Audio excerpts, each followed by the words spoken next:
time available for one final quick question, maybe?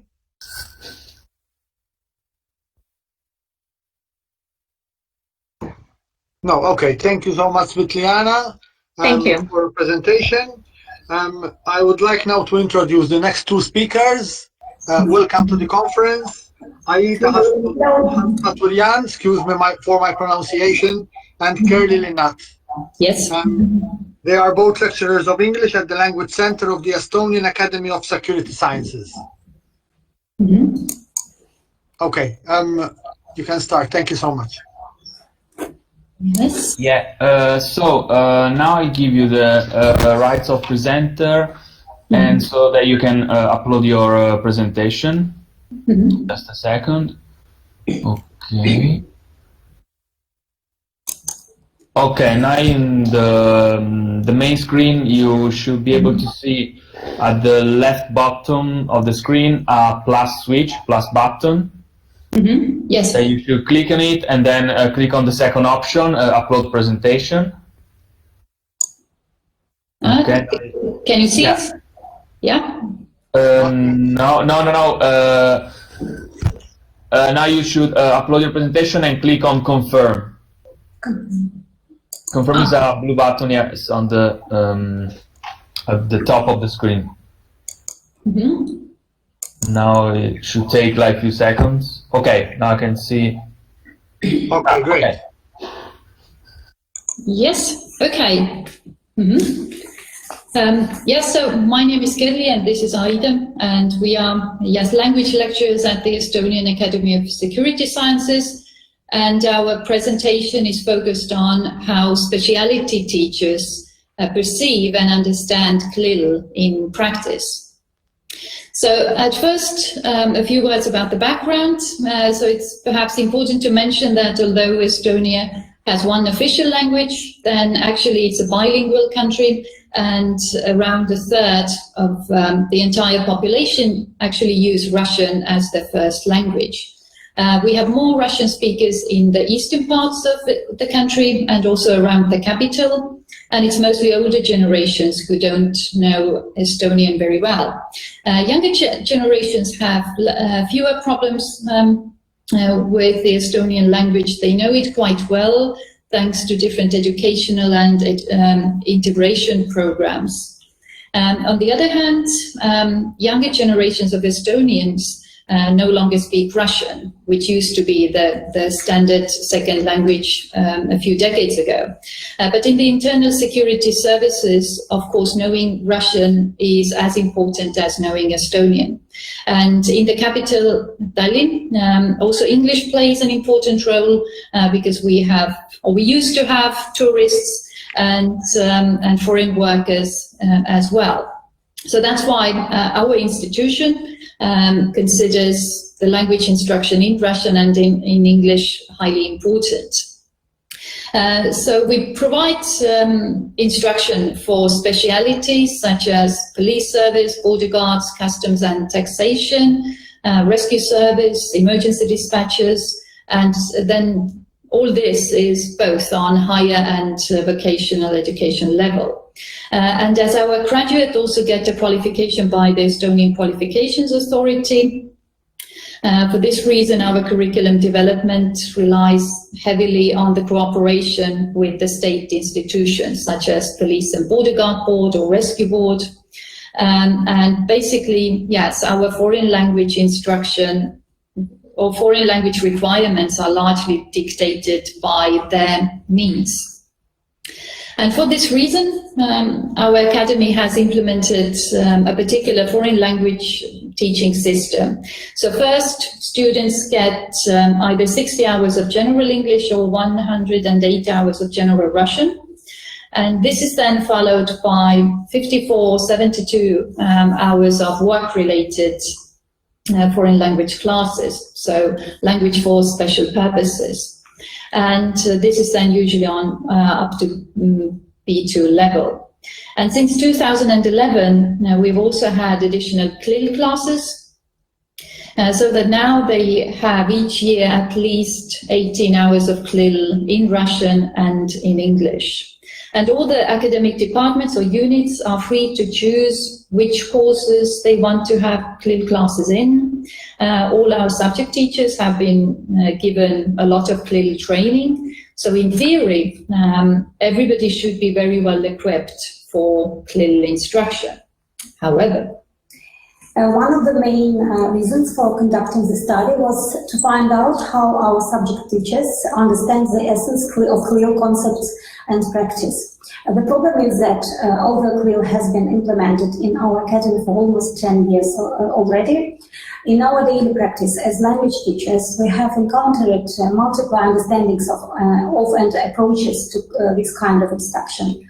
For instance, some subject teachers seem to presume that in Clil classes, the language teacher simply does all the work. In other cases, the subject teacher merely finds a scientific article on a related topic and asks the language teacher to do something with it. Or the entire process is done just to tick the required box in the curriculum on an ad hoc basis. But of course, there are also lecturers who have grasped the key aims and methods, and they work together with language teachers to make the most of the given opportunity. The main tool for the current small-scale qualitative research was an anonymous questionnaire that included altogether 19 closed and open-ended questions. In the current presentation, we will not consider the responses to all questions. We will concentrate only on particular aspects. There were 15 respondents in the preliminary questionnaire from different colleges with teaching experience in both English and Russian. There has always been some discrepancy in the understanding of Clil, and it is partly because the Clil scholars themselves have had a rather flexible approach to it. That is why it is often taken just as an innovative fusion of subject and language education that can be adopted to different contexts. For this reason, also in our questionnaire, the respondents were asked to choose the statements that best correspond to their understanding of Clil instruction. You can see the statements here. The first statement is traditionally taken as the definition of instruction conducted entirely in a foreign language. For example, English as a medium of instruction, EMI. The first statement primarily corresponds to LSP, that is language for specific purposes. As can be seen from the answers, lecturers mainly understand Clil as a simultaneous instruction of a subject and foreign language, or as a subject instruction that is further enhanced by the foreign language dimension. However, here it is important to note that the same number of responses also agreed to the statement that actually corresponds to LSP, as these aims are actually covered by our professional foreign language courses. It partly explains our practical Clil experience, when subject teachers did not always think that the input is all that relevant in proportion. Mm-hmm.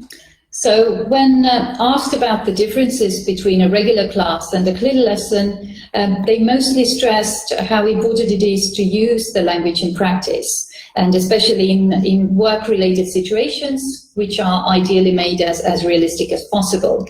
Then again, we also had 5 respondents who still stressed that the most important thing is to reinforce professional terminology. And 1 respondent stated that the communication still should dominate over the subject. We also had an open-ended question about the aims of Clil as implemented at our academy. And in 7 responses, lecturers said that the most important thing is to prepare students for real work situations. And as in this field, these real work situations can be very unpredictable. It's important that the foreign language is internalized, and it's not just a mere list of terminology that they get in LSP classes. We had 3 people who said that it's important to reach the synthesis of the aims of language and subject instruction, and this way enhance the students' development in both. And again, for two people, it was still mainly a study of professional terminology rather than the internalization and practical use of functional language. We also asked about their Clil experience so far and what, in their opinion, were the reasons that the Clil classes either succeeded or failed. 6 people listed the learning environment among the features that they liked most. The main thing was that it differed from the regular classroom setting and attempted to simulate real-world situations. On 2 occasions, they said that the learning environment took pressure off from using a foreign language. 7 lecturers stressed that the involvement of students in classroom activities is important, because when you have 2 teachers in the classroom, it's not easy for students to hide themselves at the back of the room. And also the support of the academic staff was underlined, because subject teachers encourage students to simplify their language use. They encourage them not to cling to the complicated jargon that they had perhaps learned in LSP classes. And as to negative experiences, then there were, of course, some 4 respondents who couldn't mention any negative responses at all. And in 4 cases, then the negative features were related to students. They mentioned the students' modesty, their low motivation, passiveness, in some cases even hostility. But in some cases, it seemed that it's highly important to explain the logic and need for such classes to students, because they seem to lack understanding of it. And when asked about their understanding of a successful Clil class, 4 lecturers highlighted the students' unassisted performance when they resolved their case studies in various simulations. 3 respondents prioritized the successful cooperation between language and subject teacher.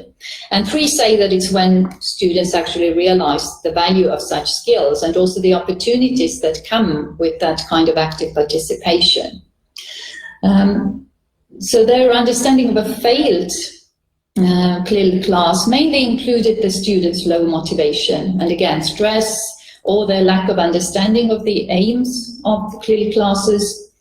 1 respondent mentioned unmotivated students as well, but he or she didn't think that this was the reason why the class failed.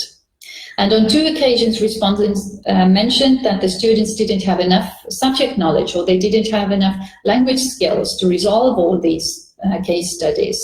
And 1 respondent mentioned the lack of cooperation with the other teacher, while we also had 1 lecturer who brought out the lack of support. So general lack of communication on either side. And lastly, we also wanted to know about the lecturers' understanding of how the volume of content and language should be distributed when preparing and conducting Clil classes. Here we detected a little discrepancy, as also theories of Clil mainly states that the division should be 90-10 and the emphasis should still be on the subject instruction. Our respondents had a different understanding.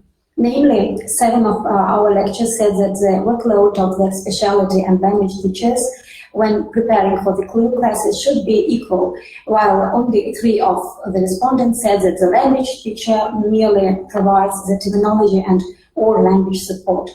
1 of the respondents stressed the importance of cooperation so that neither of the teachers would be left only as a passive bystander. There were similar tendencies in how they understood the workload distribution and conducting the Clil classes. 7 respondents preferred a 50-50 division. 1 respondent stated his preference for a 60-40 division with the focus on the subject lecture. 1 of the respondents believed that it all depends on the aim of the particular class. So the responses correspond to the frequent, pretty pragmatic problem that we have had also by other practicing colleagues in conferences. It seems that as lecturers are paid equally for Clil classes, also the contribution is automatically expected to be 50-50. Mm-hmm. And this, as well as the fact that subject teachers often understand Clil still as LSP, it once again stresses that we need to recurrently, preferably then every year, revise and discuss the basics. And not just with our colleagues here, but also with students, because the point is to ensure that we understand the principles and features of Clil in the same way in one institution. And what we also want to stress is that it's important that all parties understand that it's primarily still subject instruction, and it's not yet another language class. So that would end our short overview. Thank you for listening. We're open for discussion. Questions? Yeah. Thank you so much, Aida and Carly. Any questions, please? Yeah, I have a question again. I'm not sure if I maybe missed it because I had some problems with the connection, but did you also consider how to train the teachers who are supposed to teach a very specific subject? Because I remember two years ago we had this colleague from Denmark here who prepared teachers for medical subjects to teach in English, teachers who were not English teachers. Did you take this into consideration?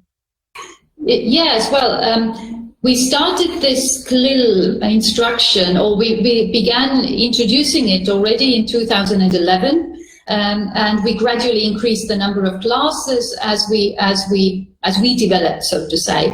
And from the very beginning, we provided our subject teachers with special training. So actually, every year, subject teachers were invited to take part in trainings so that they would kind of become friends with language instruction as well, and see the peculiarities of both fields, and for language teachers, of course, as well. So they have been provided a lot of training, actually, but very often, as Ida said, that they just come to the language teacher and throw some papers and say that do something with it. And we try to explain that, this is not Clil. This is what we do in LSP classes, perhaps, but Clil is something different. And this was one of the reasons why we did this little study as well, that so that we would have it in black and white, that they actually interpret Clil as they like, that they don't actually listen, or not listen, but they don't perhaps understand the key concepts, and or they have just indeed forgotten what the Clil training was all about. Thank you. But of course, yes, as we said, that there are, of course, very many good subject teachers who cooperate with us and who are wonderful. Thanks. Thank you. And any other questions, please? Ida, you spoke about teachers having misconceptions about Clil. Which are the major misconceptions they have? Well, usually, yes, they don't really understand the difference between LSP and Clil, as we mentioned, because they just think that Clil is also making a list of terms and learning these by heart. But we try to explain that you continue with your course as you usually do. Just choose one or two classes that could also be done in English. Because in some areas it's quite a kind of a logical thing to do, because, well, when we teach border guards or police officers, then it's clear that they are sometimes face to face with foreigners, and they need to do their daily routine work in a foreign language. In some fields, of course, it's slightly more problematic because, well, for instance, when we teach firefighters, they wear the masks and helmets, and they don't really communicate verbally with their clients or the people. And in their case, yes, we need to find some other logical situation where they might use English. So in some cases, yes, it's problematic, and this is why Aida said that they do it just to tick the box, because they need to have 18 hours of Clil every year, and then they can't really find a logical place for this Clil class, and they just do something. But our aim is, yes, to make them see that it's not a language class, it's still subject instruction, it's just that sometimes it's done in a foreign language. Thank you so much.